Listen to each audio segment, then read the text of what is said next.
talked about Lab 99, a long-standing project. How has this years-long project evolved? I happen to be working at the film festival called Chicago Southland International, which is happening in Governor State University campus down south. And I ran into a filmmaker who was a judge for the film festival. And I talked to him and he gave me his information and I checked out his work. And when I was checking out his work, I saw the actress in his video. And I said to myself, that is the lead from my Lab 99.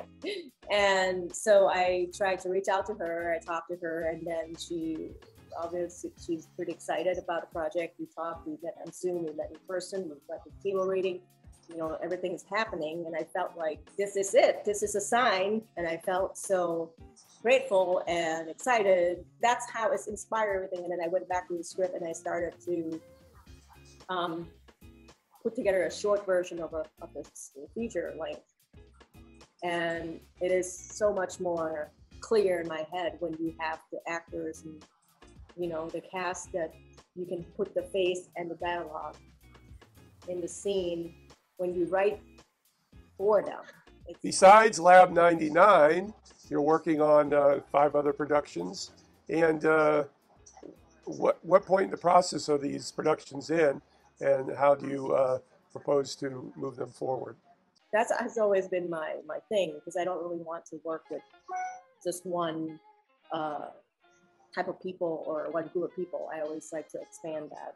And one of the projects that I'm excited about is called the Endgame Heist.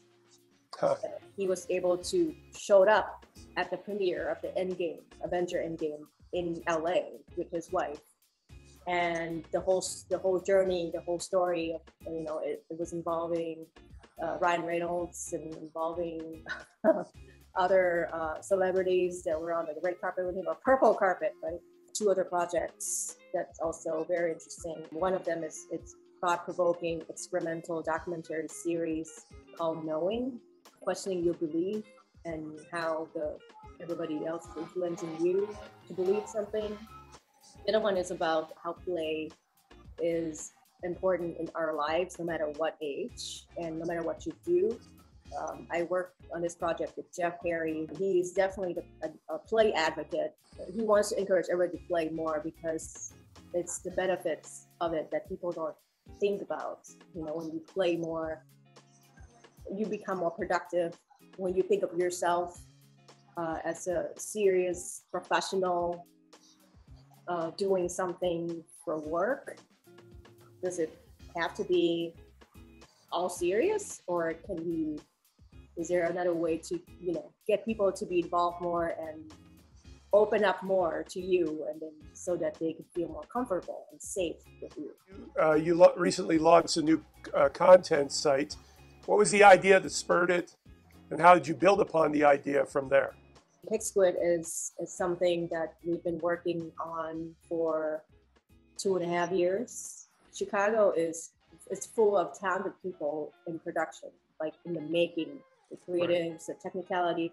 It's just so much that they produce such great content.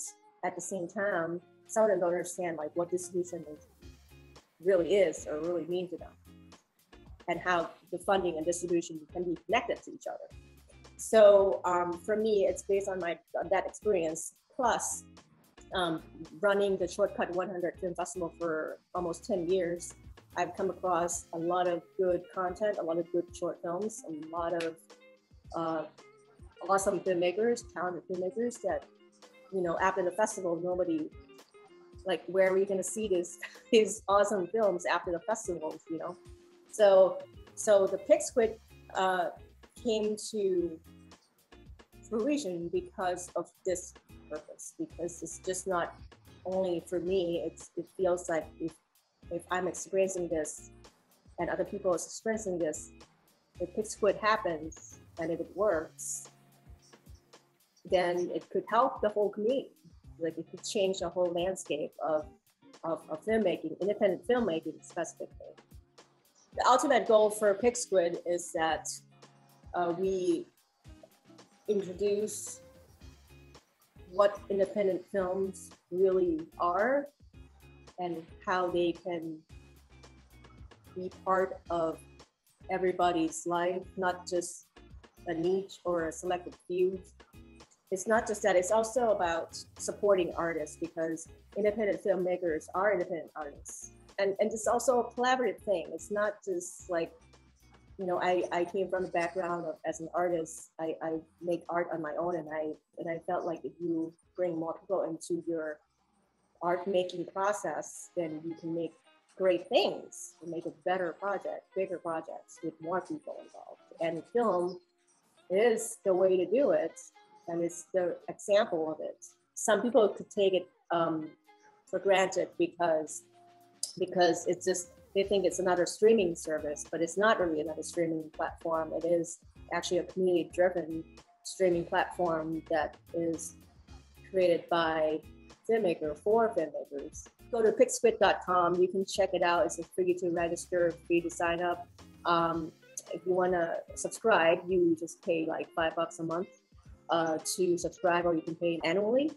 And the fact that when you go in, you know all the monies that go through the platform, is the majority of that is going towards the filmmakers.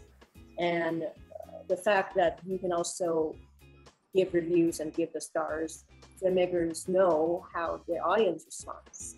And I think that's important, because you know, filmmakers are, like artists, they should have some kind of feedback, because you actually make content not only for yourself, but it's coming from you, but you should know like where your audience and how your audience feel about it.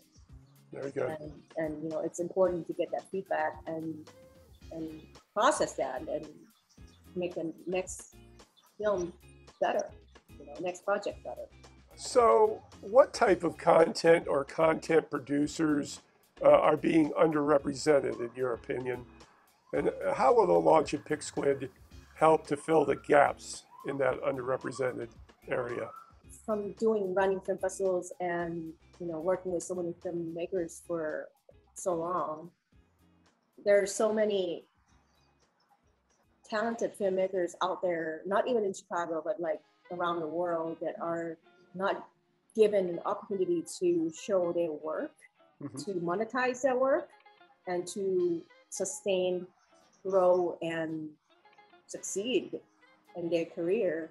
And frankly, it came down to the idea that has been going on for a long time. Like, you've seen these posts all the time on Facebook or social media about how people just ask you to do work for free because you make art, you do all these creative work, and they expect you to do things for free or exposure.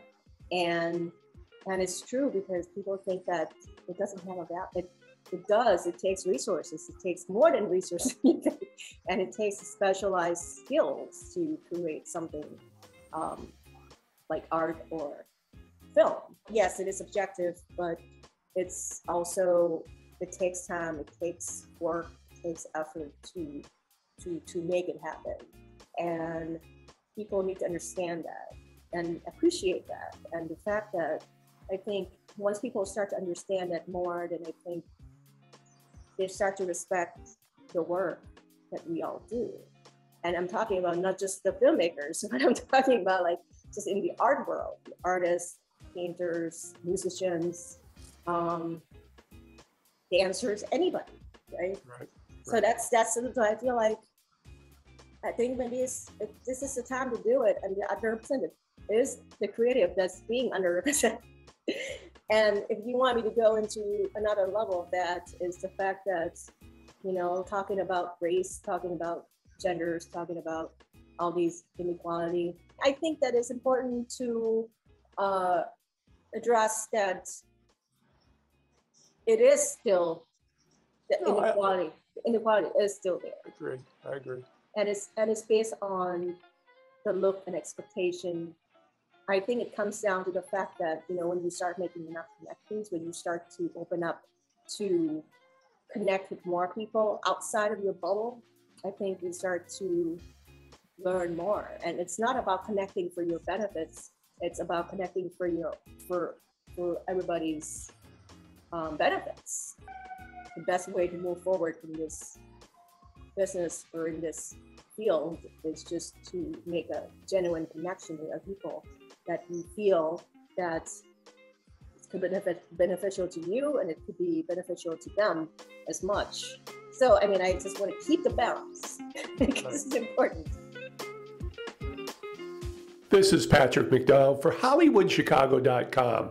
Copyright 2022.